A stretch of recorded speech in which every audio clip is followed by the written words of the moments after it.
Oh, great. Hi, everybody. Welcome to the 6th Annual Shkreli Awards. I'm Vikas Sani, president of the Lown Institute. We're happy to have you all here today. And I'm Shannon Brownlee, special advisor to the president at the Lown Institute. So many of you are here because you saw the event in our newsletter, the Lown Weekly. And if you want to get the latest blogs, news stories, and other aspects on social responsibility and healthcare, you should subscribe to the newsletter. You can do that on our website. For those who aren't familiar with us, the Lown Institute is a Boston-based think tank founded by the late cardiologist and Nobel Peace Prize winner Bernard Lown. We advocate bold ideas for a radically better healthcare system, tackling key issues such as health equity and overuse. Our signature project is the Lown Hospitals Index, the first ever ranking of hospital social responsibility. So each year we bestow the Shkreli Awards, named, of course, for the infamous Pharma bro, Martin Shkreli. And we award these to the 10 worst examples of profiteering and dysfunction in healthcare. And we find our nominees by combing through hundreds of healthcare stories. And we get nominees from our Lown Weekly readers like you. And then with the help of our esteemed panel of judges, we pick out the most deserving offenders. Well, why do we do this? The Shkreli Awards give us a chance to step back and look at the whole healthcare system. And I'm not going to lie, it can look pretty bleak. High costs, low value, huge inequities. I mean, there's so much that's wrong. Here at Lown, we absolutely think that we need a radically better system. And we believe it's possible, but we can't change healthcare until we acknowledge how bad it is. So I've been thinking we ought to turn this into a drinking game, but we hope you have fun counting down the winners with us.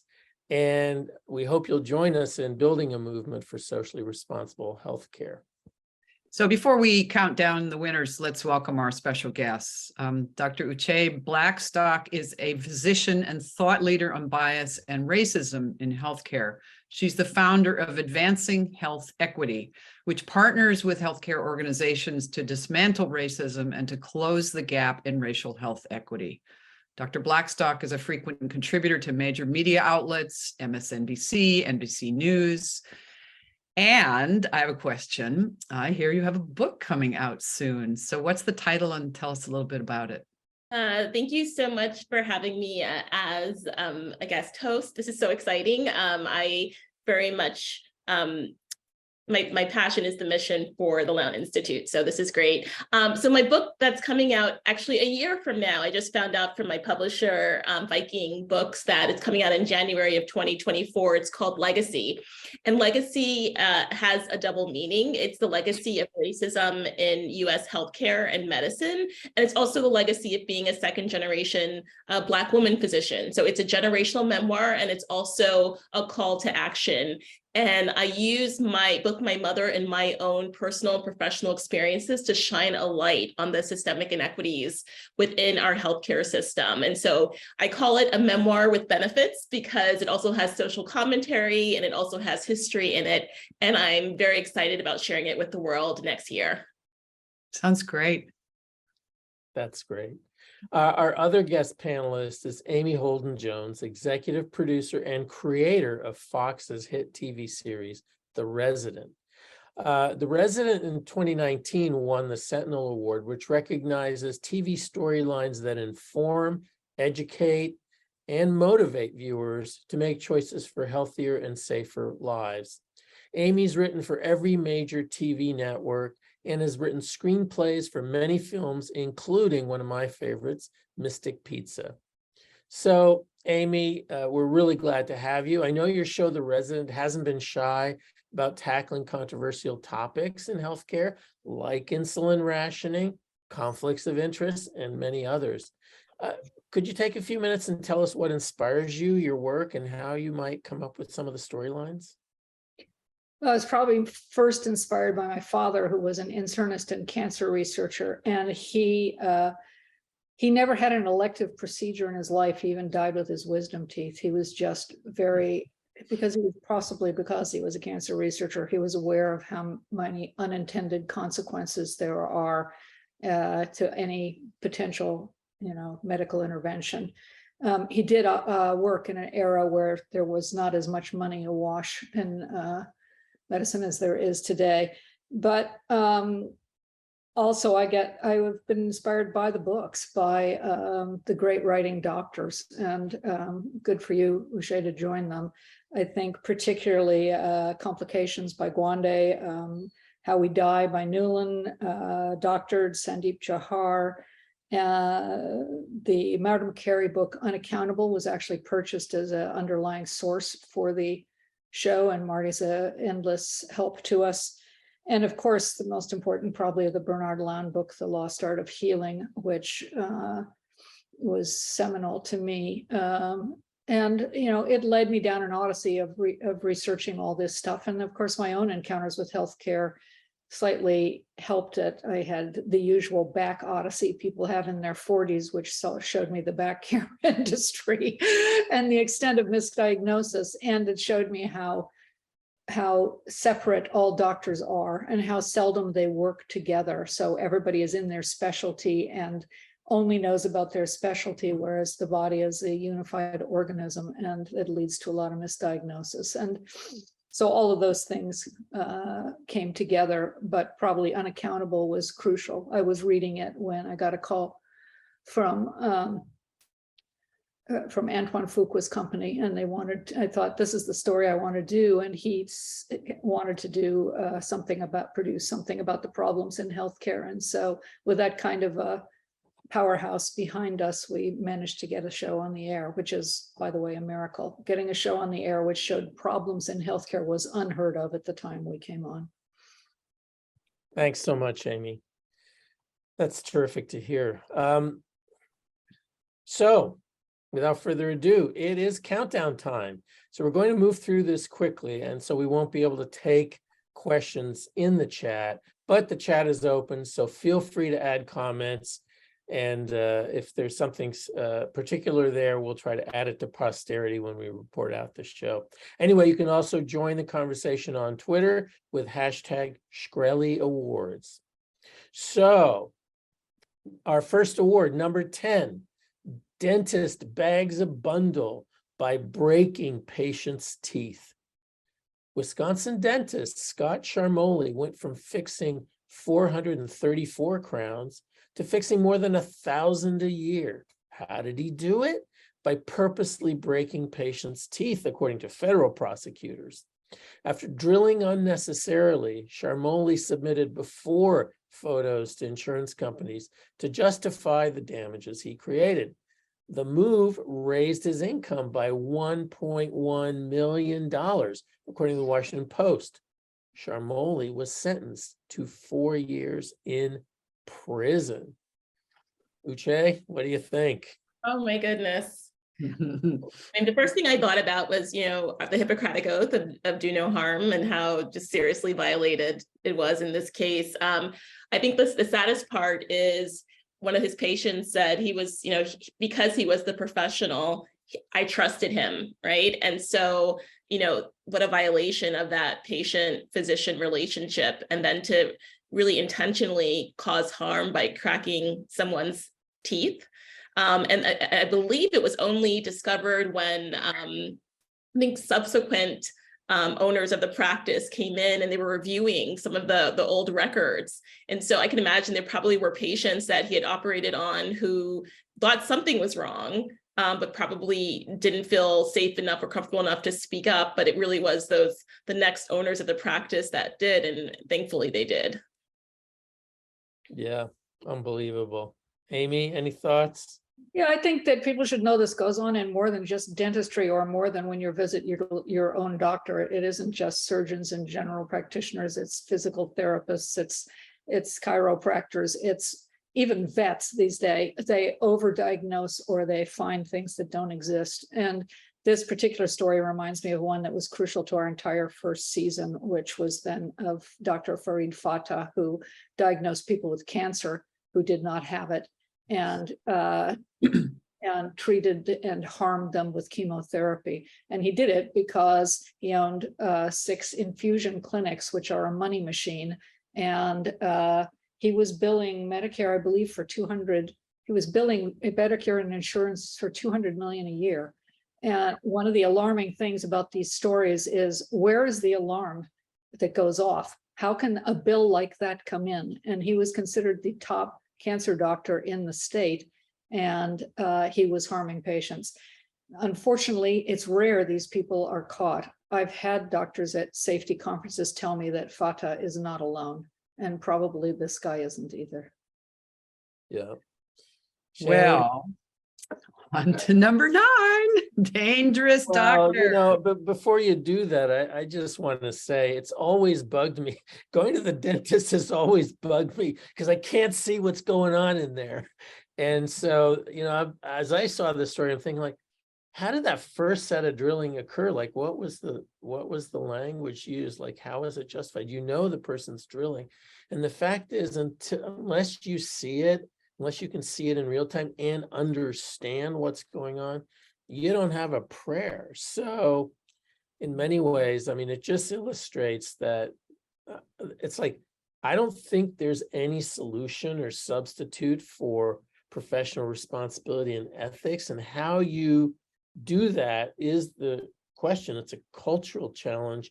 Regulation is not going to fix this, though there are things we could do, don't get me wrong.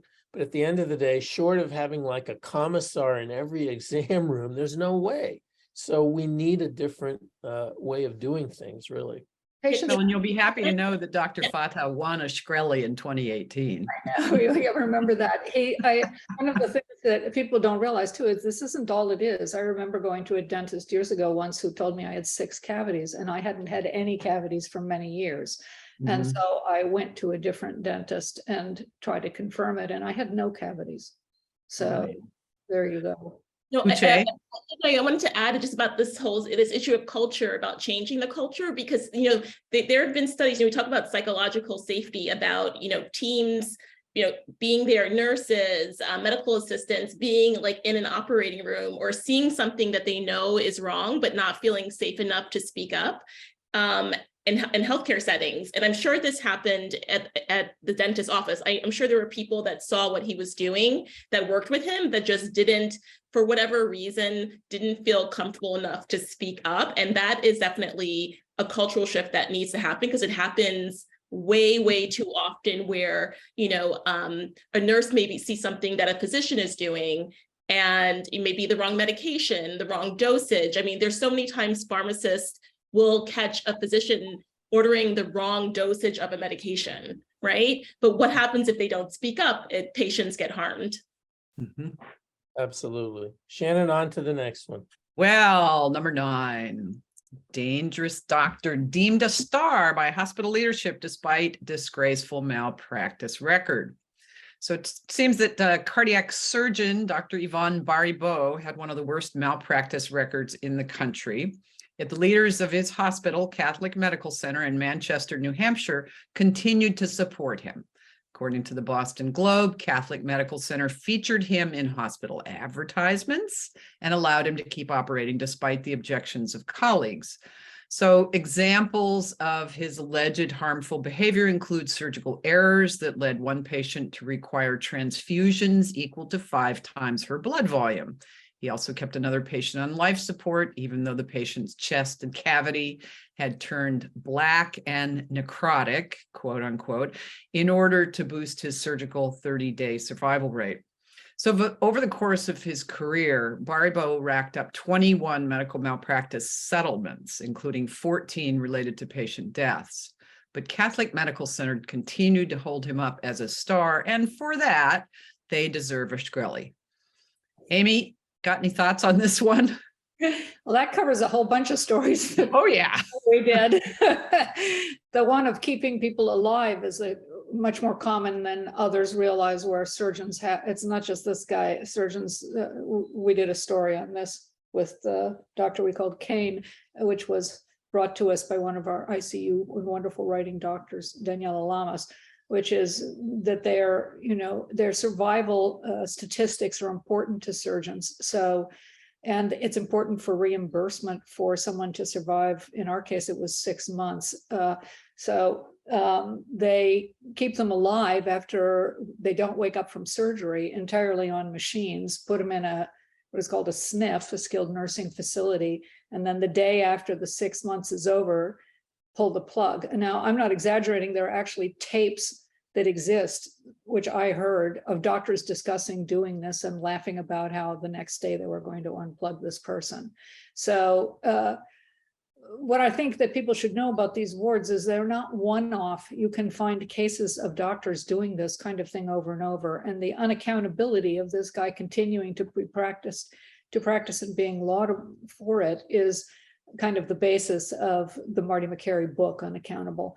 There is no oversight that really exists beyond state boards for doctors, and we've covered this issue too. And the state boards are staffed by doctors who often know the doctor in question, and they don't really do anything. The Dr. Death case in Texas was another one of those where the state board was appealed to by the guy's colleagues.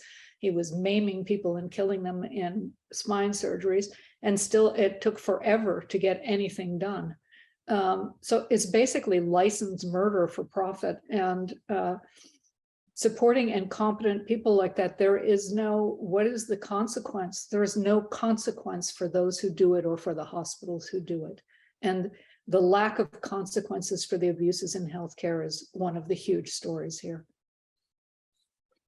Yeah, and I would just add, I think that, and I think someone mentioned this in the chat, but what's especially horrible and egregious about this case is that his colleagues actually reported him. They tried to, and not just his colleagues, other staff at the hospital, they tried to get him barred from doing surgery, but it was the hospital executives that essentially, elevated him and kept him in this role, and allowed him to continue performing these surgeries. So even though they felt comfortable enough to speak up, they weren't listened to, and some were even retaliated against. Some administrative action was taken against some of them. So imagine, of course, this is the culture of fear that I find often in healthcare that really prevents people from speaking up, because they know if they do, they're going to be retaliated against. And then that person, nothing's going to happen to them. Yes, this is also the story of our show from the very beginning, based on a character in the McCary book who is real. It was Johns Hopkins, a surgeon known amongst his peers as the hands of death and destruction. Dr. Hodad. This guy exists, and actually, likely there's somebody in every hospital like this. And it was sort of true of our story of the maternal mortality story. The real doctor that was based on, the real case it was based on, he had actually had 3 mortalities of the same thing, with the same malpractice thing that caused the death of the patients, a bleed after a cesarean and internal nick that ultimately the patients bled to death internally, and nothing was done. There's a case at Cedars-Sinai, which I watched the press on it, and no one ever really talked about it. A famous actor went in for an elective heart procedure. He had a surgeon who among his peers was known. He actually had a nickname like Hodad, but what it was, I can't remember what the nickname was, but it was to the effect of his being, a cowboy, basically, being wild in the surgeries. He got the guy to sign that he was going to do this new way to do the procedure, never do a new procedure, as we're taught in complications. This actor ended up dead. He had a very long surgery, which was catastrophic, which resulted in 3 more surgeries to try to fix it, and hours under anesthesia, and he died. And the announced cause of death was a stroke, a post-surgical complication. Well, yeah, he had 3 surgeries, was on ICU for pneumonia. Yeah, he had a stroke, but that wasn't the cause. And that is still in litigation. And it's what happened at one of the celebrity top hospitals in Los Angeles, which actually has a C rating for safety, and the patients don't seem to know it. Yeah. Thanks, Amy. And everyone, look, we got to move on. Maybe we should just drink a shot and move on. All right. Okay. Do that again. And guess what? We're only 2 in, so we got a ways to go. Number 8. So many medical outrages, so little time. That's right. Medical lab bilks Medicare for $300 million in elaborate bribery scheme. 3 laboratories in North Texas allegedly found a way to score $300 million in extra Medicare reimbursements, according to the Dallas Morning News. In collaboration with 2 marketing firms, they bribed physicians to order unnecessary drug tests and blood work. Some physicians got as much as $400,000 in kickbacks. And in one case, even a physician's spouse got to pocket some cash. And every time I see this, I keep asking, like, what actually went on there? And I'm just puzzled. Amy, what do you think? I think that this is also a common story. Medicare fraud is one of the easiest ones to commit. Again, when you have that level of billing, there's no alarm that goes off to look into it. Apparently not. And I mean, we have a senator in Florida who committed the biggest Medicare fraud in history at his time at his HCA hospitals, and they ultimately did come down on it, but he paid no fine whatsoever. Okay. The hospital paid a fine that wasn't equivalent to how much they'd stolen.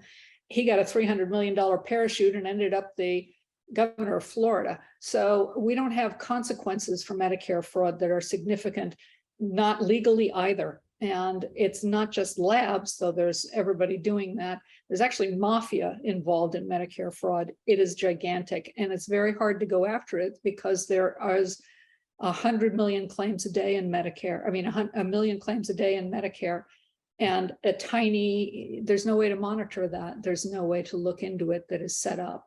So this is something that's not going to stop. And it's astonishing that the government trying to save money does not look into it at all. Yeah. So Well, let's keep going. I've always had a question about private insurance. Is there less fraud in private insurance? And is that because they spend more money on going after it?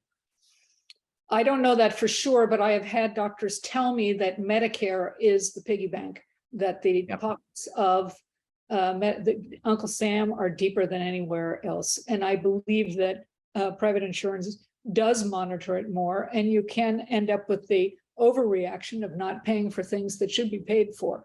So that makes it a very complicated problem.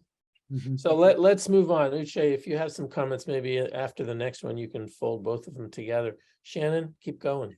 All right, number 7, patients who qualified for financial assistance from the hospital were instead sent to debt collection.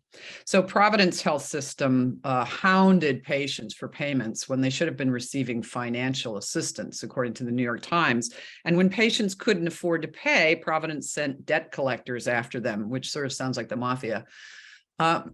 These actions were part of an official campaign at Providence called Rev Up, or Boosting Revenue. And it was developed by McKinsey Corporation, which is a corporate business consultant. The hospital staff were actually instructed to tell patients about financial assistance only as a last resort.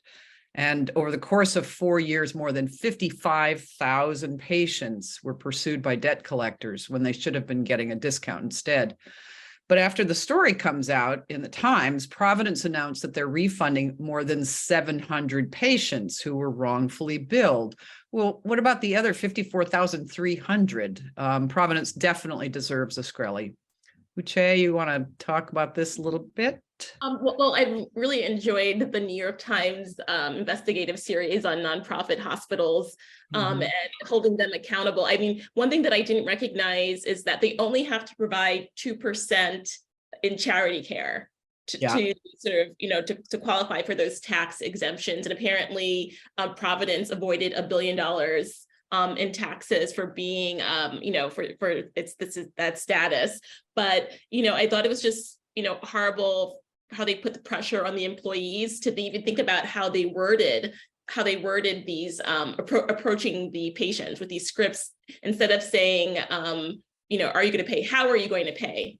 How are you going to pay? And they even did this to their own employees. So they actually sent debt collectors after their own employees as well. But I think it's really time to hold these nonprofit hospitals even more accountable. I mean, it's hard. It's astonishing what they get away with, and only providing just 2% in charity care. I believe Providence Hospital is providing about less than 1% in charity care. So they are not fulfilling their missions by any means.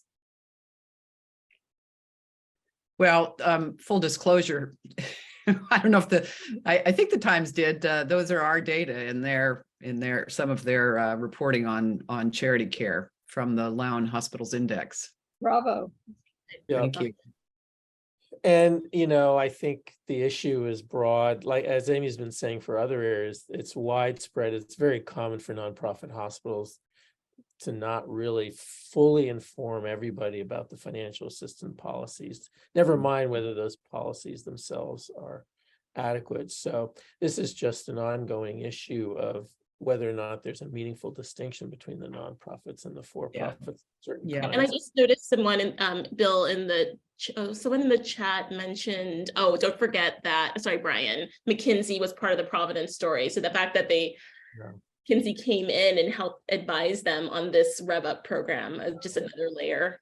Well, I was going to say, look, don't get me going, but the consultants like McKinsey, the marketing firms in the prior story, there's a whole lot of ancillary businesses in an ecosystem to extract money from the healthcare system. So, I mean, this is a systemic problem. It's going to need systemic solutions.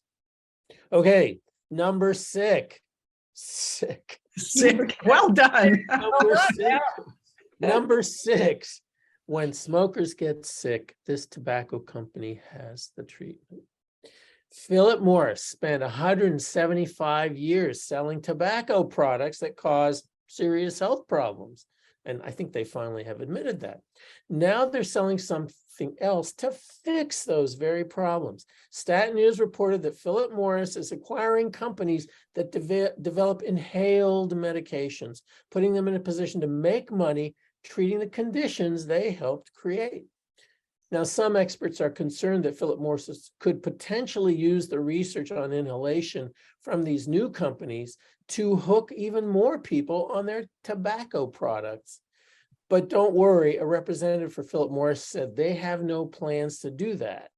And I would add probably because they are the world experts on the inhaled drug delivery systems for 100 and some years they've had.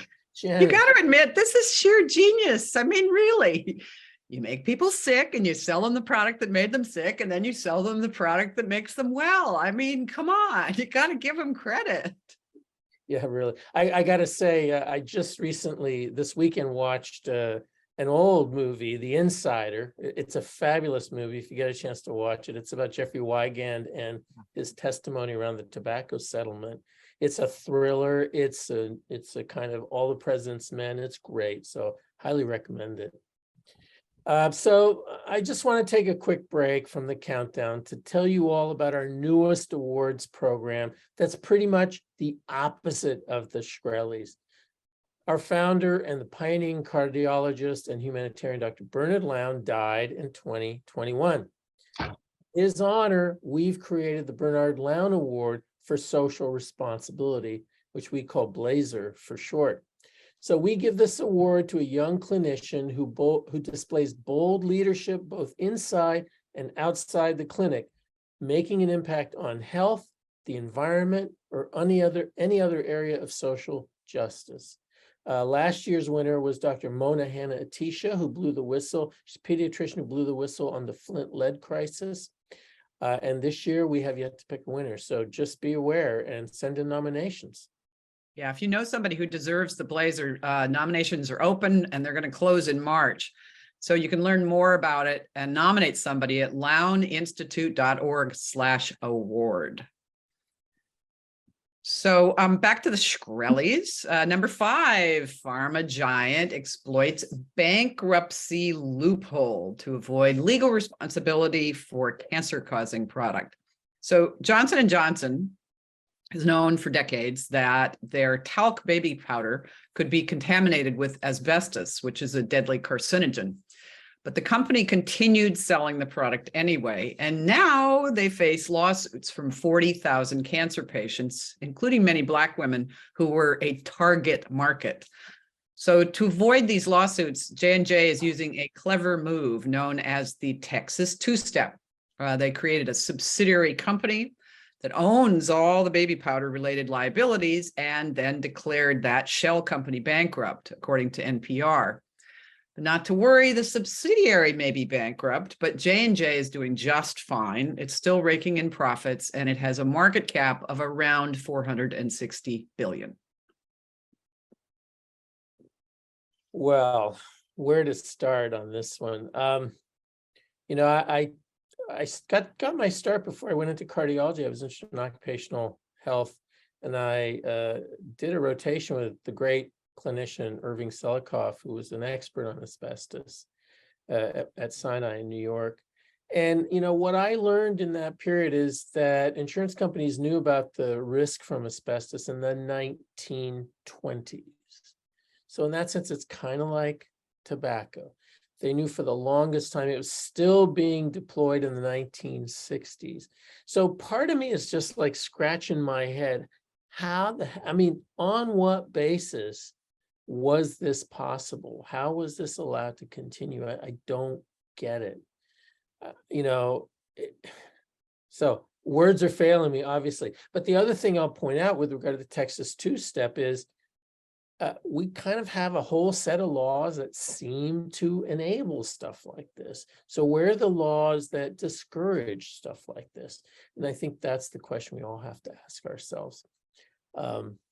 I'll leave it there. You know, for-profit companies, they do what they do, as they say, you do you, and what they do is make money and make profits. So it's really the rest of our responsibility to figure out how to put the guardrails in. I think fines aren't sufficient. People need to go to jail, and they're not going to jail. Totally agree. Totally agree. Because you filed fines into the cost of doing business and just raise prices and you know, you recoup the fine. And, you know, we look at these fines and they are just so colossally big for, say, the drug companies and J&J, I'm sure, and others. And they're really not hurting them that badly, or they'd quit doing this stuff. Their stockholders would make them quit doing it. Sadly, it all goes to the other big problem, our judicial system, which we see failing us on every level all over the place right now. And all over the country, billionaires and, you know, prominent ones whose names we know have been creating shell companies and declaring bankruptcy all their lives and building a financial empire on the profits. And no one seems to care. Yep. All righty, moving on. Goss, I think you're on this one. Just had to pause for a coughing break. Let's fill up more cigarettes. I'm telling you, I got to stop. Yeah. Okay. Number 4. Hospice CEO allegedly tells employees to hasten patient deaths to avoid caps on government reimbursements. As we move down the list, it gets a little bit more and more consequential, I think. Bradley Harris, the CEO of Novus Hospice in Frisco, Texas, allegedly told employees to dose patients with more than the maximum allowed amount of painkillers to hasten their death. He gave staff pre-signed prescription pads so they could dispense powerful medications like morphine and hydrocodone without oversight from physicians. This is all according to the U.S. Department of Justice. Why? The goal was to reduce the average patient stay to avoid caps on government reimbursement. Harris allegedly sent one Novus employee a text saying, "You need to make this patient go bye-bye." It is unclear whether any patients were actually given overdoses or died directly from Harris's instructions. Nevertheless, Harris and a dozen other Novus employees were sentenced to a combined 84 years in prison for healthcare fraud, D Magazine reported. This is kind of, you can have a debate about euthanasia, right? But this is like euthanasia for profit. So I don't know what we do with that. And Amy? I'm surprised they were only charged with healthcare fraud, not murder. Like, I mean, or assault. I mean, I think the fact that they Maybe were in that hospice probably makes it yeah, harder thing. yeah, harder to know if any Yeah. patients actually died because of the right, medication. yeah. Yeah. Amy, what do you think? I think you kind of said it, because I don't have much to add on this one. It's kind of shockingly horrible. I mean, there are a lot of frauds related to hospice, unfortunately. Even the good ones bill at a rate that's beyond belief. My mother was in hospice originally at a for-profit health with a for-profit one because I didn't know better. And she had a nurse who came once a week. She was in longer term. She wasn't imminently dying. She was within 6 months. And she had a nurse who came once, maybe twice a week for half an hour. And that was about it. But the moment she went in it, they came in and loaded her room with medical equipment that was unnecessary, completely unnecessary, and was immediately billed to Medicare. Then they would have a minister of some kind who seemed to be an alcoholic who would show up once a month, and music therapy, which was someone who would come once a month and play the piano. And the bill for hospice to Medicare every month was $7,000. Wow. And it's an industry, hospice for profit. If anyone, hospice is a great service, but you must make sure you use a nonprofit hospice, of which there are many. So Yeah. there's a comment from Casey Quinlan in the chat, says that hospice has been invaded by venture capital, venture equity companies, and this is an ongoing problem, I think, in healthcare. But it also is indicative of how much money there is awash in healthcare.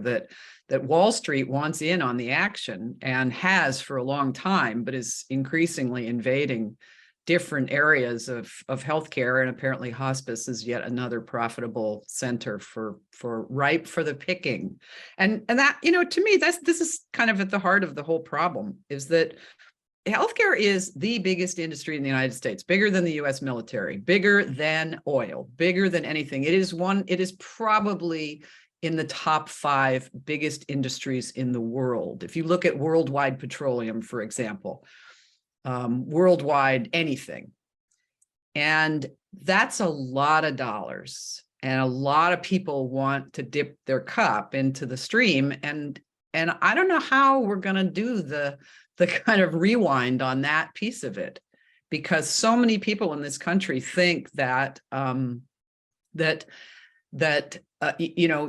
healthcare is innovative in the United States only because there's so much money involved, and nobody smart would go into medicine unless there's a lot of money involved. And both of these things are not true, and yet they've become received wisdom.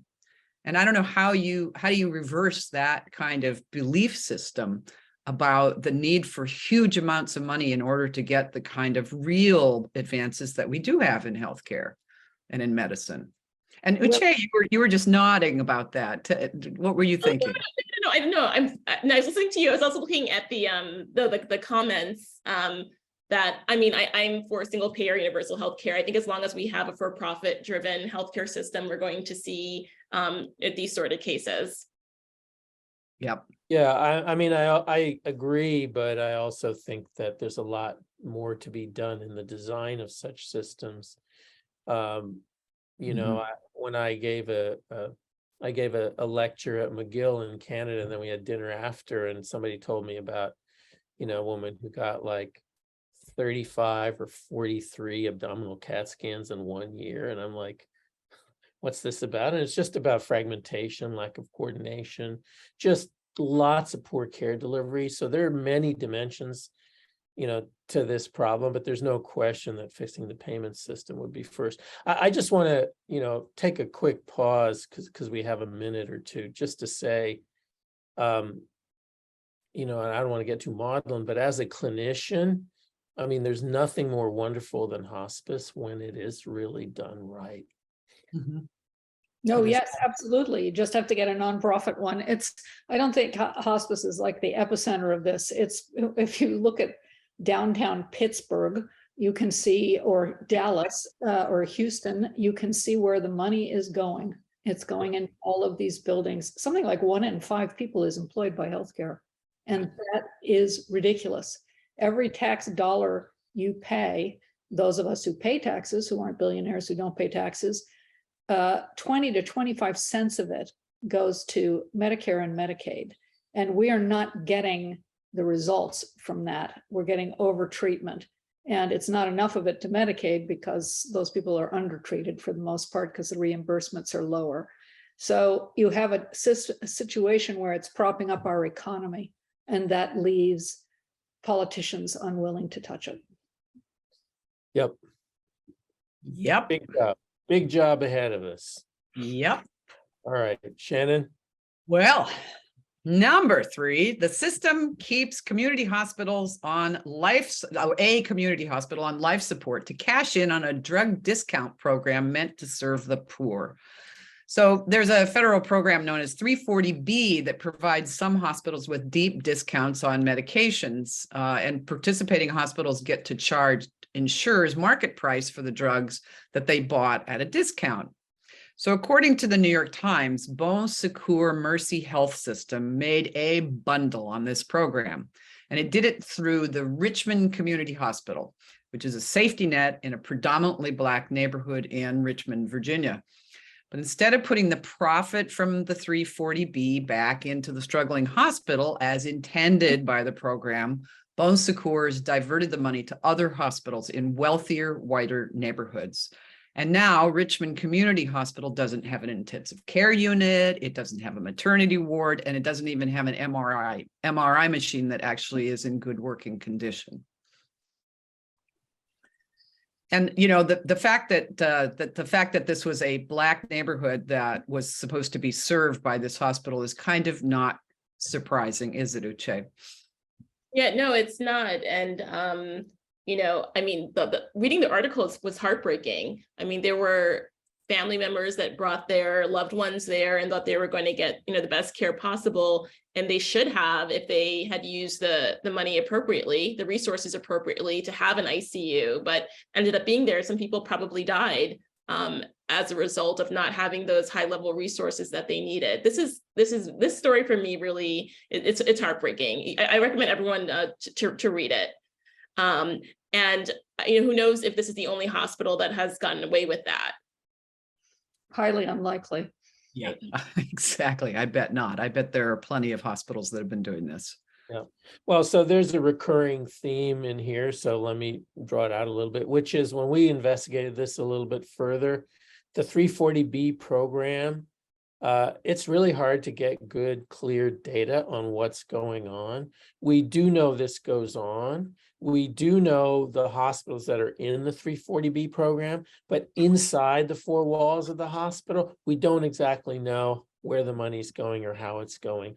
So again, with all of these in which there are systemic problems, that kudos to the reporters that bring this out into the light and allow us all to see what's going on. But the recurring theme today has really been, these are the tips of the iceberg. And here's another example. So it would be great if we could actually see, some kind of transparent accounting of 340B discounts and how they're utilized and to what extent they're utilized. Right now, my impression is it's just all thrown into general operations and it's just part of padding the bottom line. And that, of course, is not what it was meant to do. But more importantly, and at Lown, we get asked this all the time vis-a-vis what could hospitals do to improve our inclusivity grade? What could they do to improve their pay equity and all of those different things. So one thing that they can do at the margin, hospitals can control where they put up their billboards, which primary care practices they buy, where they start new clinics. All those things are in the mix for improving health equity. This is the exact opposite of that, and we need to see where those monies are going. Yeah, and meanwhile, another Bon Secours hospital just got $108 million expansion, and you can bet it's not in a Black neighborhood; it's in one of the white neighborhoods because that's where their money is. You know, it still goes back to the money. This is where they make their profit. Yeah, and well-insured patients. And I'm sure Pharma is really unhappy with this program, and I will say that if it didn't exist, that money would be going to Pharma. So I'm not sure how sympathetic I am to that, but no doubt about it, it should be going to where it was meant to go. And in that sense, maybe we could actually get a coalition to agree that that is an important thing to do. I just want to note that Dr. Diaz put in the chat that the program is critical for FQHCs. This year, patients could no longer afford insulin because of changes to that program. Yeah, absolutely. And I visited a local one in town in Boston years ago, and they made that point, right away, which is it was critical to them.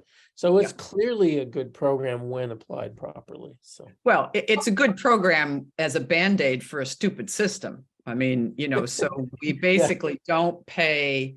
We don't reimburse, and reimbursement is such a goofy word for what we do, is we don't pay the federally qualified health centers, which serve largely poor people. We don't pay them enough to really keep afloat. And so we create these crazy patchwork systems that then get to be gamed by the health systems. Yeah, and you know what? I just realized, I don't think we have a true pharma offender on this year's list. and that's pretty, well, J&J, I guess you could call it, but that was for baby powder, so that's kind of a different thing. But for as somebody said in the chat, and as Judith Garber, our staffer, pointed out to me just now, it's a pretty strange system when 340B actually means high drug prices are good for some hospitals because they're really, doing the arbitrage on that. It's a hell of a way to run a health system. Yeah. All right. All right, moving right along. And we're getting to the end. Number 2, private equity backed firm. We could probably say that over and over again. Private equity backed firm runs rural hospitals into the ground, leaving patients in unsafe conditions and leaving their own employees without health insurance. When Noble Health, a startup backed by private equity firm Newterra, bought 2 rural hospitals in Missouri, residents hoped this might offer a lifeline to the struggling institutions. Instead, hospital employees faced shortages in supplies and drugs, leading to unsafe conditions for patients. Kaiser Health News reported on all this. Noble Health also stopped paying for their employees' health insurance despite taking money out of their employees' paychecks that was supposed to be for that insurance. Some staff members faced hundreds of thousands in medical bills because they didn't know they were not insured. Eventually, Noble Health closed those 2 hospitals, but only after taking $20 million in federal COVID relief funds. The company is now under federal investigation. Uché, what can you say? Speechless. Yeah. Anybody else want to comment on this? Amy? I don't know enough about this one. I'm going to have to research it more because I am interested in the problems of rural hospitals. It's if I do another medical show, it's probably one of the ways I'm going to go.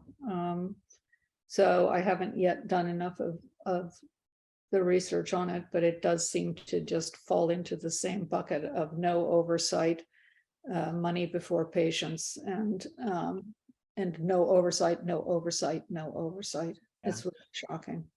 Yeah, and once again, Wall Street, sees an opportunity and moves right in. Yeah, I think that's really been the big story of the last 3 years, which is the role of private equity and big money. I mean, first of all, we've sort of just gone through this Fed-induced stock market, mania and bubble. And there's been a lot of valuations paid for a lot of medical companies that are astronomical. It's all based on the assumption of endless profits into the future. Now, some of that, is obviously fantasy, but some of it's based on a reality, which is up till now, American healthcare, if you could find the right formula, could be a gusher for you financially. So that's a big part of what's going on. Amy, I agree. I mean, as we did the Lown Hospitals Index, we made a decision to include all hospitals, including small ones and rural ones. And that's been hard. The data is not as good. But the one thing I've learned in the last few years as we've looked at the data is rural hospitals are really essential and they're really in trouble. And we really need a solution more than business as usual. And I don't pretend it's easy, but that doesn't mean we shouldn't and can't work on this, because for many, many millions of Americans, they are the front line. And we have to figure out a way of keeping them open, keeping them solvent, keeping their quality up to speed, and providing enough backup from, secondary and tertiary and other hospitals and delivery forms that makes that real. But, I don't think private equity has that as their mission. What's their mission? This is how deep the problem goes. The healthcare industry is funding to a large degree medical textbooks, medical schools, the entire media universe. 60 Minutes wouldn't be on the air without erectile dysfunction drugs. I can tell you that right now. Because all of the percentage of ads you see watching television that are related to healthcare is staggering. As a result, and it's funding newspapers and investigative journal sources also. There is no one thinking, let's go after this, or if they do, they're threatening the income stream of their own industry. It's so widespread. It's almost, it's hard to hope. And they've actually managed to completely jerk around the public so that they don't understand the issues. So for example, I've tried over and over to deal with overtreatment on our show. I can't land the damn airplane. No matter how many times you show it, I will find people on my own staff or people who represent me or people who know the show and see it all the time are still talking about getting endless tests, endless CTs, endless problems. And you can't say, a friend called me and said his wife was hit by a golf club by their kids. So they were in the ER, they were getting CTs. And I said, wait a minute, why are you getting a head CT? Was she ever unconscious? Does she have any signs of a concussion? For what is this? No, but they said just to be safe, right? And these are people who work with me and I can't convince them. And I say, you're sending 400 times the amount of an X-ray into a brain. The consequences are they could be down the road. Amy, as an ER doctor, and I totally understand your perspective. I will say that it's becoming increasingly, it's all about litigation. People, literally you will do what you thought was, evidence-based for the patient, but sometimes patients feel like you're withholding care from them. So we also have not, we've brainwashed people into thinking that if they're not getting all of these tests, that they're not getting good care. So that's also part of the problem as well. And we have a very litigious society as well. So there's just a lot, people are practicing, some, not all physicians, but some are practicing based on fear, and they're worried about litigation. I know that's true, but it's true in California where there's a $250,000 cap on insurance and malpractice, and therefore it doesn't happen because there's not enough money in it for the lawyers, and we're still getting over treatment because the hospitals benefit. Every time you throw someone in a CT, there's $5,000 ka-ching. It's like, and you can't seem to make patients understand the amount of radiation. Great. They All want right, to- they guys, want guys, to- we could go on and on this one. Believe me, Shannon and I have lots of opinions on this one. We've been looking at this. Having written the book on it, literally. Right? Yeah, Clinical and cascades, we did a whole episode on clinical cascades, and Yeah. it just goes. so let's move on because we're gonna run out of time, and we have Number one, come on, it's number one. It's coming. It goes to the health insurance companies, which is pretty much all of them, that systematically overbilled Medicare Advantage and siphoned off billions of your money and mine. So most of the large insurers that participate in Medicare Advantage have been accused of fraud by the federal government. They've overbilled Medicare Advantage to the tune of $25 billion in 2020. And because Medicare Advantage pays insurers more for having sicker patients, that's an incentive for insurers to make their patients seem as sick as possible. So they do this by mining patient records for diagnoses. For example, adding diagnoses for conditions that have been successfully treated. So in one of the most egregious and hilarious cases, one of the insurers, Independent Health, added a diagnosis for prostate cancer to a woman's billing record, because when a married couple has a disease, both are assigned to that disease. That's according to Bloomberg News. So this mining and overbilling is rampant among Medicare Advantage insurers, according to a 2022 New York Times story. 9 out of 10 of the biggest Advantage insurers have been accused of fraud or overbilling by the US government. And the names you'll see are the insurers with ongoing lawsuits as of 2022. And there are some really big names on the list.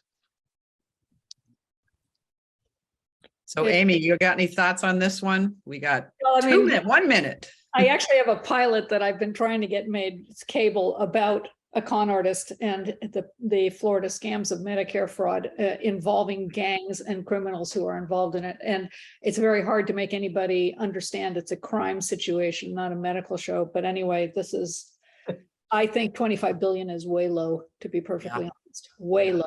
And well, and the hospitals all do it too. It's called upcoding in hospital systems, and they do the same thing, make patients look sicker. And we did an episode right at the top on upcoding, and I cannot tell you the attacks I got from doctors going, we don't upcode, and it's many don't upcode, but others do. It's very widespread. well, it's an industry, and now we have AI that's going to help people find all the right codes. It's been an arms race. There's a lot more to say about it, but to me, the most telling thing about this is it's deeply systemic, right? It's kind of what everybody does. It's what you do. And I would argue that if you were the CEO of such a company and weren't doing this, and all your competitors were, you're going to have egg on your face when it comes time for the quarterly report and the finance committee of your board. So these are big forces that we have to overcome. I think we can, but it's going to take real effort. So we were going to ask you both about a positive story in healthcare, but I don't know if we have any time, having spent all our time talking about all the negatives. So we may need to move on because. Well, let's give Amy. Can I just mention one really quickly? Yes, please do. So there are good things happening. There is a birthing center in Minneapolis, Minnesota called the Roots Birth Community Center, and it's one of the only Black-owned birthing centers in the country at about 300, and they've actually been shown to have improving maternal health outcomes, including preterm labor and improving mortality. So there are systems that work that kind of more holistically look at patients, and especially giving birth outside of the hospital. I just want to say, and led by midwives.